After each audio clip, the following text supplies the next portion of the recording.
피를 빨아먹는 뱀파이어처럼 숙주식물을 찾는데 딱 발견하잖아요. 결국은 빨대 꼽는 거죠. 지름이 한 88cm. 근데 얘는 기생식물이에요. 잎도 없고 줄기도 없고 뿌리도 없어요. 사막에서 자라는데 덩치도 크고 잎도 굉장히 커요. 얘는 잎이 단 2개밖에 없습니다.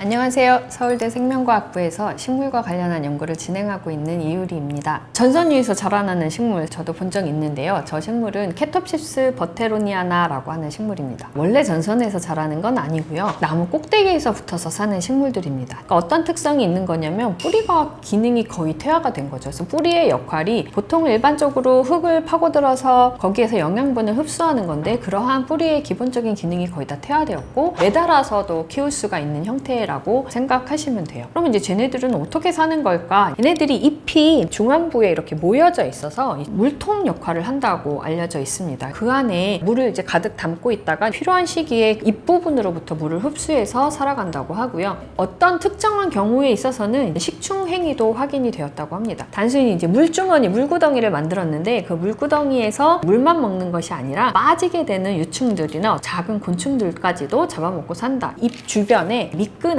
파우더를 분비해서 물속에 빠진 곤충이 빠져나가지 못하도록 하는 시스템을 가지고 있다고 합니다. 척박한 환경에서 생존하는 식물들 하면 우리가 보통 사막 생각해 볼 수 있을 것 같아요. 물이 없잖아요. 그런 환경에서도 사실은 식물들이 잘 자랄 수 있는데요. 부활초, 전형적인 어떤 형태라고 볼 수 있습니다. 부활초의 다른 이름이 여리고의 장미라고도 부르는데요. 성서에 나오는 유다 광야의 여리고 계곡에서 자라는 장미라고 생각해 보실 수 있는데 예수님처럼 죽었다가 부활한다는 의미의 부활초입니다. 물이 없는 조건에서는 휴면 상태로 들어갔다가요. 죽은 것과 차이가 없는 모양새로 광야를 그냥 바람에 이리저리 굴러다니는 형태로 살아가다가 물을 만나면 언제 그랬냐는 듯이 다시 다 피어나는 식물입니다. 사막에서 살아가는 방법을 잘 터득한 식물인 거죠. 부활초가 말라있는 모양을 사진으로 한번 보시면 정말 죽어있다고 밖에 생각할 수가 없어요. 완전 진짜 다 말라 보이거든요. 색깔도 칙칙하고 공처럼 말려있는 형태의 식물들인데요. 과학자들이 들여다봤더니 죽은 건 절대 아니라고 합니다. 세포학적으로 들여다봤을 때 죽은 것도 아니고 노화가 진행된 것도 아닌 휴면 상태로 유지를 하고 있다는 거죠. 아니 어떻게 해서 저런 상태로 유지를 하다가 기가 막히게 물이 딱 만나게 되면 빠르게 살아날 수 있을까 궁금해서 연구들이 진행이 되고 있는데요. 특징적인 것이 물이 없어지기 시작을 하게 되면 2개의 포도당이 결합된 이탄당인 트레할로스를 만든다고 합니다. 이러한 트레할로스라고 하는 구조가 굉장히 특징적이어서 물을 품고 있기가 굉장히 좋아서 보습제 역할을 할 수도 있고요. 또 온도가 내려가게 되면 세포 내에 얼음이 생겨서 세포가 죽게 되는데 그러한 것도 방지해주는 효과가 있다고 합니다. 그것 때문에 요즘에 화장품의 원료로도 개발이 되고 있습니다. 서치해보게 되면 부활초 크림, 부활초 수분 탄력 세트 찾아볼 수 있는데요. 바로 부활초가 가지고 있는 보습제의 역할들을 우리가 원하고 있는 게 아닐까 생각해 볼 수 있습니다. 식물의 생존 전략들을 바라보면 굉장히 신기한 것들이 많아요. 기생식물에 대해서 생각해 볼 수 있는데요. 실새삼이라고 하는 식물이 있어요. 식물처럼 생기지 않았습니다. 그냥 녹색도 아니에요.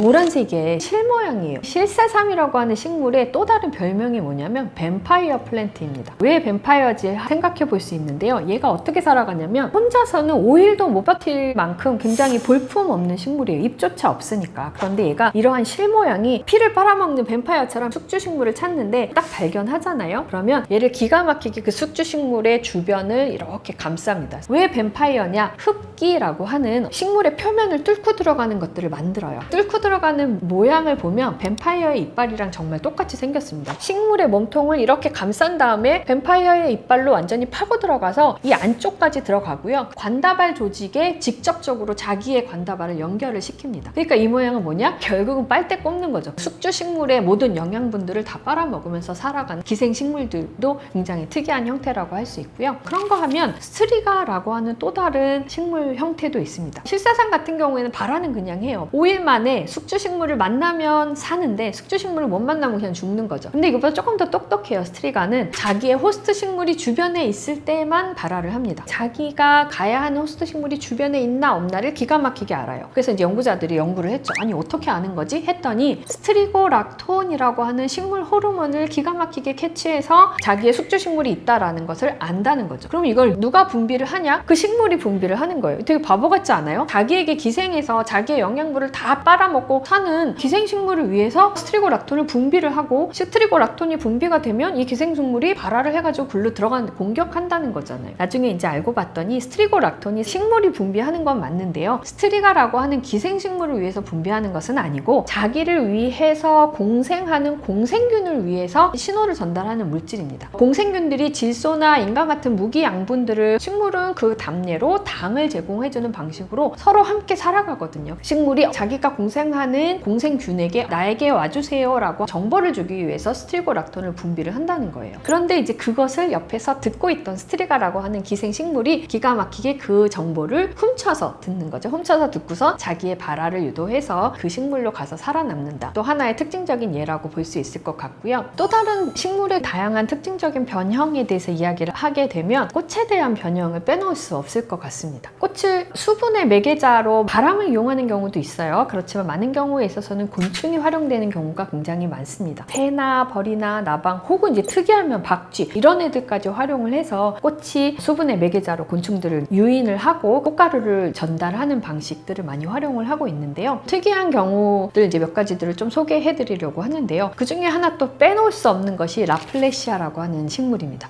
굉장히 커요. 꽃이 굉장히 큰데 얼마나 크냐? 크게 되면 지름이 한 88cm나 될 정도, 무게가 6kg나 될 정도로 거대한 꽃입니다. 근데 얘는 기생식물이에요. 그래서 잎도 없고 줄기도 없고 뿌리도 없어요. 다른 넝쿨 식물의 줄기나 뿌리에 기생을 해서 뭐 10개월, 20개월 정도를 살아가다가 어느 순간 딱 필요한 시기가 왔을 때 꽃을 피우는데 이 거대한 꽃을 피우는 거죠. 결국은 꽃으로만 존재하는 식물이다라고 생각해 볼 수 있는데요. 근데 이제 이렇게 무슨 솥단지처럼 어마어마한 크기의 꽃이 한 7일 정도 산다고 하는데, 여기에 이제 문제가 하나 있습니다. 문제가 뭐냐? 이 라플레시아의 별명이 뭐냐면 시체꽃이에요. 왜냐? 시체 썩는 냄새가 나는 거예요. 그래서 어마어마한 꽃에서 엄청나게 시체 썩는 냄새를 풍긴다고 생각을 해보세요. 견딜 수가 없는 냄새인데, 아니 왜 무슨 꽃이 저런 냄새를 풍기냐 해서 사람들이 살펴봤더니 꽃가루를 옮기는 곤충이 새나 벌이 아니고 바로 파리였던 거죠. 그래서 파리를 유인하기 위한 적절한 냄새를 풍기고 있었던 겁니다. 기괴하죠. 약간 기괴하고 우리가 생각하는 전형적인 모습이 아니고 굉장히 특징적인데, 이러한 특징을 노래한 노래도 있어요. 국카스텐의 노래 중에 라플레시아는 노래가 있는데요. 그 가사에 이런 부분들이 있습니다. 끈적한 입을 벌리고 너를 기다릴 때 낯설은 상처는 낡아 버린 날 그리네. 비참한 내 입은 담을 줄 모르고 비열한 냄새는 운명을 포장하네. 비열한 냄새라고 표현을 했던 바로 그 냄새가 시체꽃 냄새라고 이해하시면 될 것 같습니다. 파리를 유인하기 위한 전략이었다면 또 다른 전략도 있어요. 꿀벌 란초의 경우에 있어서는 꽃 자체가 어떻게 생겼냐면 벌처럼 생겼습니다. 자기가 암컷 곤충을 꼭 닮은 꽃의 형태를 만들어가지고 수컷을 유인을 하는 거죠. 얼마나 비슷하게 생겼냐면 벌의 다리를 닮아서 막 볼록 튀어나오기도 하고, 보송보송 벌이 가지고 있는 털 같은 모습도 그대로 흉내를 내서 꽃이 그렇게 생겼어요. 그리고 이제 하다못해 모양뿐만 아니라 냄새까지 비슷해서 정말 진짜처럼 생겼다는 거죠. 그러니까 숯벌이 와가지고 짝짓기를 시도를 하는데 짝짓기는 당연히 실패를 하죠. 돌아가는데 그 사이에 꽃가루는 온통 다 묻히게 되니까 꽃의 입장에서는 굉장히 성공적인 유인 방안이라고 볼 수 있을 것 같습니다. 웰위치아라는 식물도 굉장히 특이한 식물이긴 해요. 우리가 보통 사막 식물 하면 선인장이 대표적인데, 선인장에서 보통 생각할 수 있는 방안은 그런 거죠. 증산작용을 최소화하기 위해서 잎의 표면적이 굉장히 작아지는 방향으로 진화를 했어요. 가시 같은 형태들이 많이 있거나 잎이 굉장히 표면적이 작아지는 형태를 많이 띠게 되는데, 얘는 사실은 굉장히 큽니다. 사막에서 자라는데 덩치도 크고 잎도 굉장히 커요. 그리고 보게 되면 그냥 무슨 리본 같아요. 커다란 길이의 어떤 리본 같은 것들이 둘둘둘 말려있는 형태를 가지고 있는 식물입니다. 이 식물이 웰위치아 미라빌리스라고 불리는데요. 오스트리아 식물학자인 프리드리 웰리치가 나미브 사막을 탐험하면서 발견을 하게 되었고, 이 사람의 이름을 따서 웰위치아로 명명이 되었습니다. 이 웰리치아의 놀라운 것 중에 하나는 얘가 한 1000년에서 2000년까지를 살 수 있다고 합니다. 거의 그냥 끊임없이 1000년에서 2000년을 한 자리에 사막에서 살면서 굉장히 거대한 생명체를 만들어냈다, 이렇게 보시면 되고요. 잎이 계속 생성 완성이 되면서 끝부분은 말라가거나 갈라지거나 손상이 돼요. 그럼에도 불구하고 보통 평균적으로 한 4m 정도 되는 큰 형태로 존재를 하게 됩니다. 그러면 잎도 그렇게 크면서 도대체 사막에서 어떻게 자라는 거지? 하고 생각을 해볼 수 있는데요. 나미브 사막의 특징 중에 하나는 주변에 안개가 많이 낀다고 합니다. 잎의 표면적을 오히려 넓게 해서 안개가 이 표면에 맺히게 하고 넓고 아래로 처진 잎을 통해서 이제 그 이슬이 맺힌 게 땅속으로 들어가게 되면 수분 흡수를 도와주는 역할을 하는 것이 아닐까 하고 생각을 하고 있고요. 실제로 이제 얘가 표면적이 굉장히 넓어서 흙 표면도 굉장히 넓게 다 커버를 하니까 이슬 형태로 아래쪽으로 흡수가 된 물에 다시 거꾸로 증발하는 현상을 막아주는 것도 하나의 생존 방법이지 않을까 생각을 하고 있습니다. 근데 이제 조금 더 사람들이 연구를 했어요. 정말 그것만 가지고 이 덩치가 큰 식물의 물을 다 해결하는 것일까라고 이제 했는데 조금 더 살펴봤더니 긴 뿌리가 자라는데 그 뿌리의 형태나 같은 것들이 지하수의 길을 따라서 분포한다는 것이 밝혀졌습니다. 웰리치아의 근원적인 수원은 지하수를 통한 뿌리를 통한 공급이라고 이해하고 있습니다. 그 웰리치아의 신기한 특징 중에 하나가 얘는 잎이 단 2개밖에 없습니다. 떡잎이 초기에 나고요. 그 다음에 이제 본잎이 나는데 본잎이 2개가 나요. 그럼 이게 다입니다. 보통의 일반적인 식물은 잎을 여러 개 계속 만들거든요. 필요에 따라서는 떨어지기도 하고요. 그런데 웰리치아의 식물 같은 경우에는 처음에 만든 그 2개의 잎을 1000년 동안 2000년 동안 그냥 그거를 달고 사는 거예요. 이 잎 2개가 그대로 길어지기만 하는 겁니다. 계속